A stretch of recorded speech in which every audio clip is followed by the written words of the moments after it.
years of age, shown by Doug Lawrence from Artcourt, New York. Now the vehicle that we see here, the old Steeman fire pumper.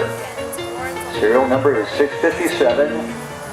Designation of 5th size means it is small. It's made by Sophie Manufacturing Company in Seneca Falls, New York. Steam to run the steam engine. The steam engine connected to the water pump. The end unit pumps the water into the hose and out the end of the nozzle to fight the fire.